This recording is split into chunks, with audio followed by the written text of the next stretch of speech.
हाल है आप सबका। मैं उम्मीद करता हूं कि यार आप सब खैरियत से होंगे। तो गाइस, जब से वॉर 2 रिलीज हुई है और उसको जो रेस्पॉन्स मिला है आप सबको पता है, उसके बाद से मुझे बहुत से मैसेजेस आ चुके हैं। बहुत से भाई लोग, दोस्त, खासकर जो ऋतिक के डाई हार्ड फैंस है, वो पूछ चुके हैं कि भाई जो ओम बले फिल्म्स के साथ प्रोजेक्ट है, यानी कि HXH, ऋतिक एक्स ओम बले, उस प्रोजेक्ट का क्या बना, क्या डिटेल्स है उस प्रोजेक्ट की। क्योंकि गाइस काफी सारे र्यूमर्स वायरल हो रहे हैं मेरे बैकग्राउंड पे। आपको देखो कि भाई वो जो प्रोजेक्ट है उसको लोकेश कनगराज डायरेक्ट करेंगे। कुछ रिपोर्ट्स ये हैं कि प्रभास उस प्रोजेक्ट में होने वाले हैं, यानी कि लोकेश और प्रभास का भी एक प्रोजेक्ट है ना।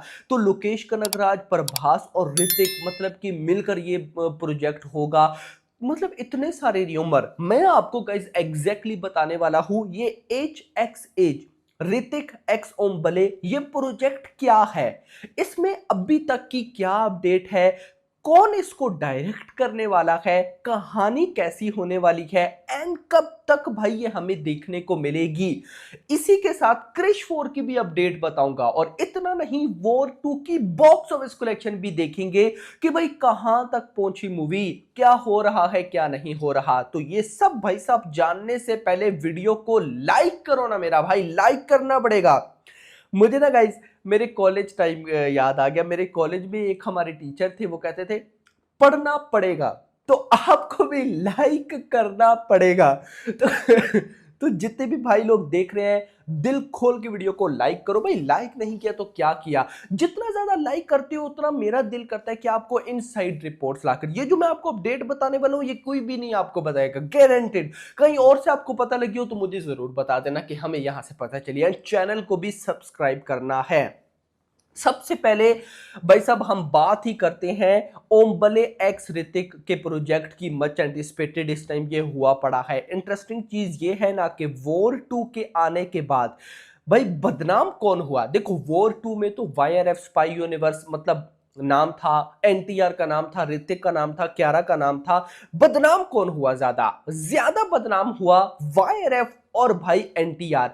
ऋतिक को किसी ने कुछ भी नहीं कहा। बिल्कुल, अगर मेरी इस बात पे आपको बिलीव नहीं है तो चले जाओ वॉर 2 के रिव्यूज देख लो, सबके देख लो, जिन्होंने 1 स्टार दिए, जिन्होंने जो मर्जी बोला, किसी ने ऋतिक को लेकर कुछ भी नहीं बोला। क्यों भाई, बंदा एक्टर है, मतलब वो सच में जिसे आप प्रॉपर एक्टर बोलते हो ना, वो एक्टर है मेरी नजर में। देखो यहां पे एक सवाल, आगे चलते हैं अपडेट की तरफ, बट मुझे आप बताओ आपकी नजर में ऋतिक की सबसे बेस्ट फिल्म कौन सी है एक्टिंग वाइज। मैं अगर बताऊं, मुझे जो लगती है वो है काबिल, जिसमें अंधा होता है भाई। वो भाई बंदा एंड है एक्टिंग वाइज। सो खैर वापस आते हैं, ऋतिक रोशन की एक्टिंग पे थोड़ी वीडियो है। रिपोर्ट्स जो मेरे पास हैं HXH मूवी को लेकर, वो ये हैं कि ये मूवी रिलीजन बेस होने वाली है, जैसे कांतारा थी। मतलब कि कांतारा एक यूनिक प्रोजेक्ट था। मतलब वैसी मूवी एक सोच में नहीं आती कि कोई ऐसी मूवी बन सकती है।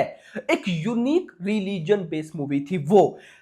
वैसी गाइस मूवी होगी कहीं ना कहीं, आप कह सकते हो कि ऋतिक रोशन के साथ। नो आइडिया क्या होगा, कॉन्सेप्ट क्या नहीं होगा, आई डोंट नो। लेकिन मेरे पास जो इनसाइड रिपोर्ट्स है उनके अकॉर्डिंग ये कोई रिलीजन बेस्ड प्रोजेक्ट होगा। ठीक है भाई, अगर होता है तो अच्छी बात है, नहीं होता तो खैर है, ओम बले फिल्म्स के पास ही है ऋतिक, कोई टेंशन नहीं, वो किसी और प्रोजेक्ट में डाल देंगे। उनके प्रोजेक्ट वैसे ही तबाही वाले होते हैं। खैर, यहां पर न्यूज ये कि रिलीजन बेस है।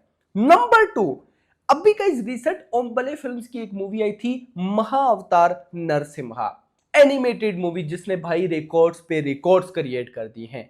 अच्छा, उस मूवी के जो डायरेक्टर हैं, रिपोर्ट्स ये कहती हैं कि भाई उस मूवी के जो डायरेक्टर है ना, हो सकता है कि ऋतिक वाली मूवी भी वही डायरेक्ट करें। फिलहाल ये दो अपडेट्स हैं कि भाई एक ये रिलीजन बेस्ड मूवी हो सकती है, दूसरा दूसरा महाअवतार नरसिम्हा के जो डायरेक्टर थे वो इस मूवी को डायरेक्ट कर सकते हैं। अब ये कब आएगी, देखो यहां पर मैं आपको बताता चलूं, अभी अगर मैं प्रोडक्शन हाउस को ही देखूं तो वो कांतारा में बिजी हैं, फिर उसके बाद गाइस कहीं ना कहीं सही बताऊं तो फ्री हो जाएंगे। यानी कि बाकी छोटे मोटे प्रोजेक्ट्स तो चलो हम बड़े फिल्म्स के चलते रहेंगे, लेकिन जो बड़ा प्रोजेक्ट है सालार 2 उसको बनने में अभी टाइम है। सो क्या हो रहा है यहां पर, सिनेरियो ये है कि मुझे ऐसा लगता है कि क्रिश 4 की तरफ जाने से पहले ना ऋतिक रोशन HXH यानी कि जो ओम्बले फिल्म्स के साथ प्रोजेक्ट है इसको कंप्लीट करेंगे। यानी कि वॉर 2 के बाद पहले जहां पर अपडेट थी कि हमें क्रिश 4 देखने को मिल सकती है, तो अब क्रिश 4 नहीं, अब हो सकती है HXH। यस, ये मूवी अगर ये सही होगा, मतलब जो रिपोर्ट्स हैं वो ट्रू हुई, क्योंकि जाते जाते ना मेकर्स का इरादा बदल जाता है। अभी क्रिश 4 की अपडेट बताऊंगा तो आपको अच्छे से समझ में आएगा, बट अगर मान लो कि ये सारी रिपोर्ट्स सही डायरेक्शन में गई तो 2027 के लास्ट क्वार्टर नहीं तो 2028 में तो 100% हमें ये प्रोजेक्ट देखने को मिलेगा ही मिलेगा।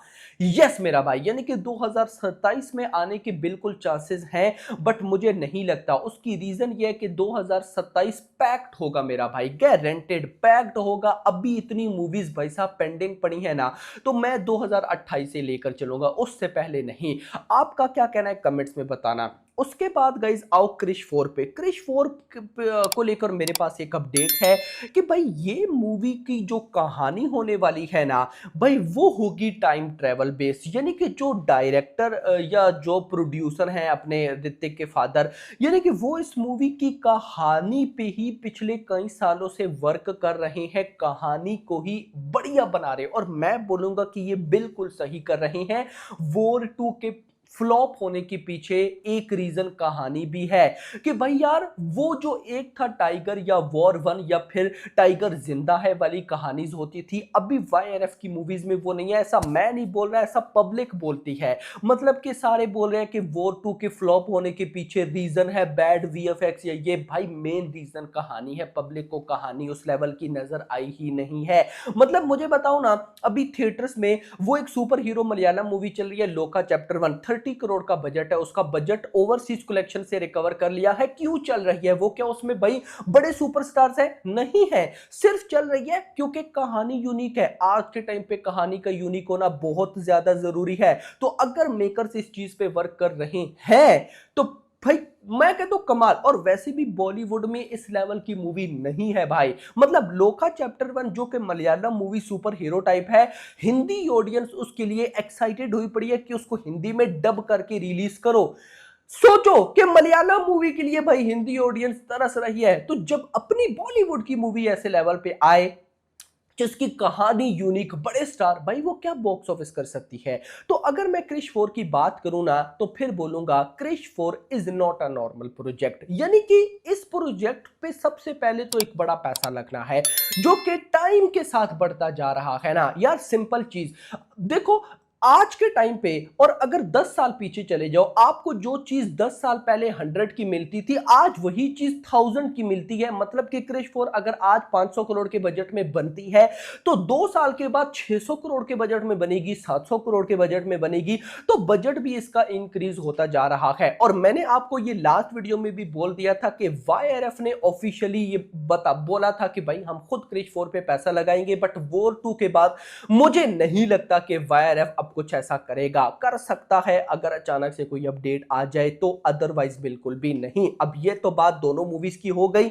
आते हैं वॉर 2 की बॉक्स ऑफिस पे कि क्या बना। तो गाइज आज ट्यूसडे है, कल मंडे था। मैं आपको परसों संडे तक की कलेक्शन बताऊंगा। परसों संडे तक इस मूवी को थिएटर्स के अंदर रिलीज हुए हुए 18 डेज कंप्लीट हो गए थे और आज डे 20 है। तो आज डे 20 का डाटा तो नहीं है, परसों डे 18 तक का डाटा है। और वो क्या है कि परसों संडे वाले दिन इस मूवी ने हिंदी से 1.25 करोड़ कमाए, तमिल से 3 लाख, तेलुगु से 70 लाख, टोटल 1.45 करोड़, यानी कि 1.5 करोड़ भी परसों संडे पे ये नहीं कमा पाई। और इसी के साथ अगर मैं आपको डाटा बताऊं 18 दिनों का परसों संडे तक का, हिंदी 176 करोड़, एक था टाइगर ने भी इससे ज्यादा नेट कलेक्शन की थी 2012-13 में, उसका रिकॉर्ड बीट नहीं हुआ।